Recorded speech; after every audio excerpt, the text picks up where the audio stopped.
All right, so Charlie, the third part of the estate planning for pilots that are nearing retirement is about something that's maybe not as cut and dry, and that's communication. Yeah. So how do you communicate to your loved ones, to your family about after you're dead? I mean, that's really quite tough. Yeah, Kevin, I'm going to get philosophical on you for a second. All right, go ahead.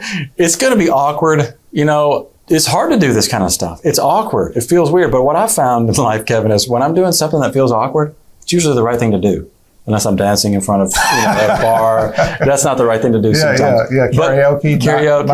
Yeah. But yeah, it's important. And we want people that we care about, our clients, our friends, our family, to leave a legacy of not just wealth, money, but leave a legacy of peace of mind to your family, to your children. Because we know, we've heard stories, we've seen where, what do attorneys say, Kevin? Money goes in the front door and love out the back door, I think. So it can really leave a mess if you pass away without communicating your wishes.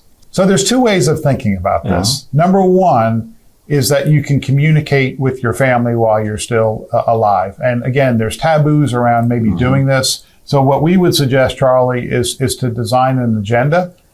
We've had clients come into our offices, multi-generations, and talk through an agenda. And the first thing we say is that this is very uncomfortable, but it allows everybody to get on the same page. And we think that there's a much greater likelihood of having harmony if that's done, as opposed to the second way of doing things. And that's to do nothing, no communication, and then just pass away and then let them figure it out. So again, it's a personal choice. It's up to you.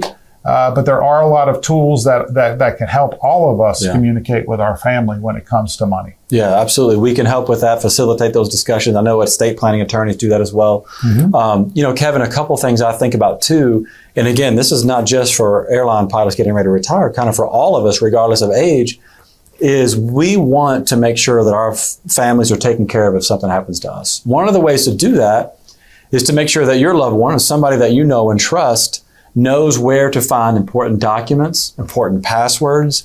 The last thing you want to do is leave your spouse in the dark. Sometimes one of the spouses is more organized than the other or likes to be organized.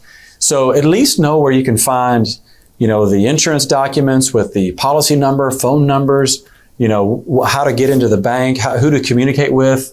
Insurance advisors, financial advisors, and attorneys have that stuff ready and available.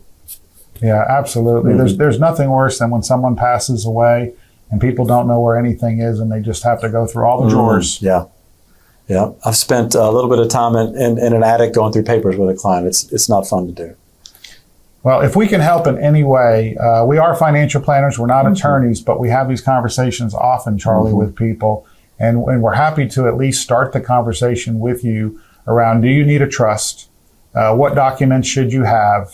Should you have a communication plan with your family? So, difficult topic. It is. None of us want to think about the fact that we're mortal, but Charlie, I don't know of anyone that's gotten out of here alive. Yeah, no, I don't think it's going to happen. So anyway, thanks so much for watching. Thank you.